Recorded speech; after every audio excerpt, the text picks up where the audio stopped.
Dites Amen. Dites avec moi, rémission des péchés. Rémission des péchés. Rémission des péchés. Elle va dire émission. Rémission des péchés.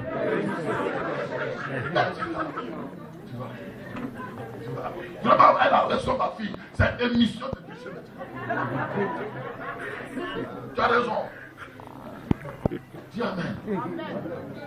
Là encore, c'est un gros morceau. Je ne vais pas toucher ça. Dimanche, je vais parler des deux morceaux. Tu veux raconter? Raconte. Je l'explique, je le raconte à ma place. Chez ma mère. Chez ma mère. Mon père est sorti des évangéliques. Ouais. Ouais.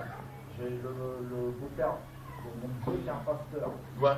Ma nièce, toute sa vie, elle a été chrétienne. Ma mère, elle a été toute sa vie chrétienne, mais avec nous, avec Dieu sur la croix. Et chez nous, chez les évangéliques, normalement, mon Dieu, il n'est pas mort sur la croix. Et ma mère, elle a été libérée, elle a demandé comme ma mère.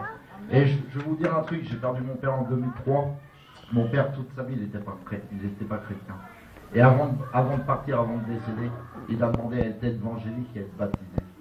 Vous voyez les bienfaits chaque jour qu'on a. Le bon Dieu, il est bon. Et il agit chaque jour pour nous. Alléluia. Je te dis, si on ne t'a pas expliqué le bienfait du baptême, tu vas rester dans l'église pendant 5 ans, tu vas pas te baptiser. Ça ne t'intéresse pas. Parce que tu n'as pas compris ça. Il y en a qui peuvent rester dans le concubinage pendant toute leur vie, pousser cheveux blancs dedans, et puis ils sont à l'aise. Ils n'ont pas compris que cet état-là, Jésus, la trompette sonne, ils sont directement candidats. Candidats pour l'enfer. Mais il y a des choses, il y a des doctrines que l'enfant de Dieu doit apprendre. Et ces choses-là, parce que Dieu, il ne va pas dire, non, comme toi, tu es dans l'ignorance au sujet de la dîme, tu es dans l'ignorance au sujet de la sainteté, tu es dans l'ignorance au sujet de tant, ok, les péchés que tu fais dans cette ignorance-là, je te pardonne. Non, nul n'est exempt. C'est pour cela le diable, lui, il préfère que tu sois maintenu dans quoi? Dans l'ignorance. Parce qu'aussi longtemps que tu es dans l'ignorance, tu ne peux pas revendiquer. Tu ne peux pas réclamer. Tu ne peux pas faire usage du roi. Sors de l'ignorance. Dis Amen. Dis Amen. Mais l'apôtre Paul avait cette vision. Et cette vision, qui est une vision apostolique, elle permet à faire quoi? Elle permet de faire quoi? Elle permet d'accomplir le mandat pour lequel Dieu l'a suscité. Ça, c'est le premier point. Les autres arrivent à 10 minutes qui restent. Dites Amen. Tu vois? Quand on parle de la parole, il n'a pas encore fini. Parce qu'en fait, tu vois, quand tu n'as pas compris ça, la partie parole de Dieu dans l'église, ça t'énerve. La partie louange, ça te plaît. Or, les trois parties sont égales. Ils font le culte. Dis Amen. Maintenant, écoute-moi bien. Dis à ton voisin, écoute-moi bien. Pour que la vision pour laquelle tu es conçu s'accomplisse, il faut les 3 P. Il faut les 3 P. P comme papa. 3 P. Mais ce qui est plus important pour l'enfant de Dieu, c'est de savoir quelle est la vision pour laquelle Dieu l'a suscité. Dis à un moment quand tu es rentré, s'il te plaît. C'est pas là-bas, ça se passe ici. La haute culture, la haute aristocratie. Je suis en train de faire des érudits dans le royaume.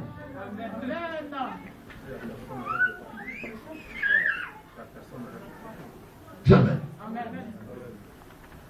Les amis, je vais vous supplier ce soir. Écoutez-moi bien, je vous demande pardon. Il ne s'agit pas de prier. Dieu donne-moi ça. Dieu donne-moi mari. Dieu donne-moi ceci. Donne-moi ceci. Si tu ne sais pas encore ce que Dieu t'a créé pour faire. Parce que Dieu ne saurait te donner ce que ce que tu demandes, si ça ne va pas dans le sens de ce pourquoi tu es créé, ce pourquoi tu es, ce pourquoi tu es enfant de Dieu, ce pourquoi tu es suscité. Le plus dur, c'est de découvrir ce pourquoi Dieu nous a créés. Personnellement, il faut que le logos devienne vraiment. Il faut qu'il y ait une révélation personnelle de ta vie par le Saint-Esprit. Voyez bien, tout le monde est venu en France, mais Dieu a permis que tout le monde vienne en France. Ce n'est pas parce qu'il faut venir admirer la tour Eiffel, mais chacun de nous est venu ici dans un plan spécifique de la volonté de Dieu. Et si tu ne rentres pas dans le plan spécifique, c'est pourquoi Dieu t'a envoyé ici. Moi, je sais pourquoi Dieu m'a envoyé. Vous allez penser que Dieu m'a envoyé pour que je prêche la parole de Dieu. Non, non, non. Il y a d'autres choses qui sont rattachées à ma vie personnelle pour lesquelles Dieu m'a envoyé. Sinon, je pouvais rester habitant, prêcher la parole de Dieu. N'est-ce pas? Mais Dieu m'a envoyé ici pour quelque chose de personnel qui est en train de s'accomplir et qui s'est accompli. Amen. Et c'est quand tu as cela, quand tu connais le plan pour lequel Dieu t'a appelé, alors, quand tu pries, les autres choses là, tu ne te fatigues plus, elles suivent. Amen. Elles suivent. La première chose, c'est la provision.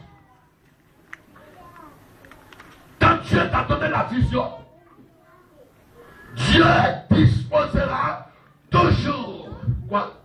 La provision. C'est très profond à expliquer tous ces détails-là.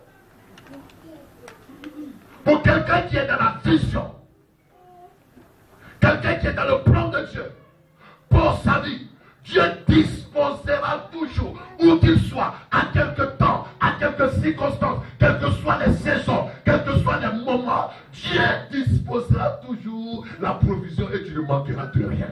Amen. Les portes ne seront pas fermées. Parce que le pourvoyeur de la vision apportera les moyens de la vision. Quand j'ai compris ça, j'ai tremblé. Pourquoi j'ai tremblé? Parce que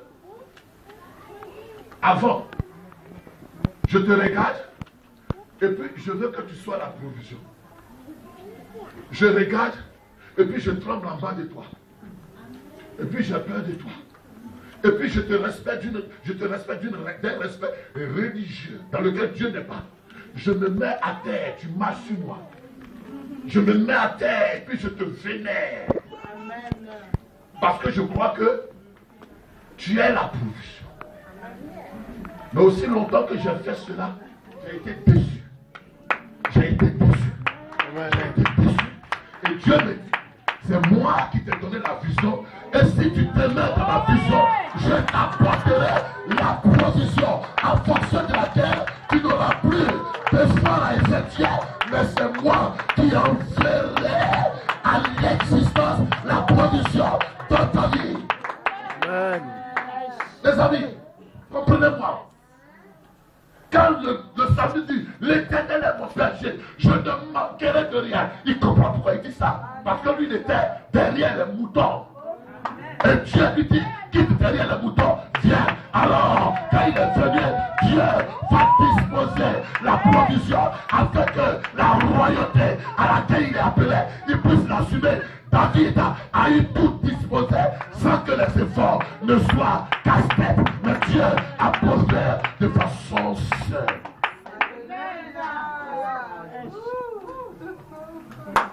Acclame le Seigneur.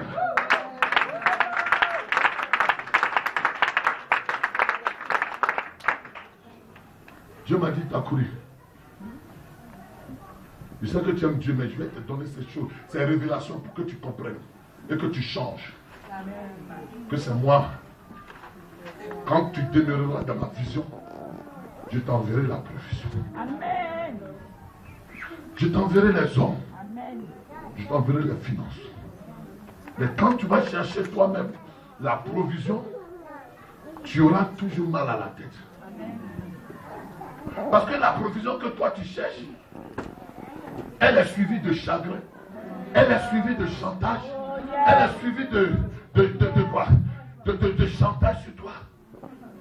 Si Dieu t'a envoyé vraiment dans ce pays, et que Dieu dit que la pauvreté est trop grande dans votre famille, ton père à la retraite, ta mère même elle est à la retraite, ils n'ont rien à manger. Je vais faire comme Dieu a fait pour Joseph. Il va faire de sorte que Joseph soit amené, il aura des péripéties. Il soit amené en Égypte. Pour que de l'Égypte, il soit une source de bénédiction. Vous voyez bien? Pourquoi Dieu emmène Joseph? C'est pourquoi vous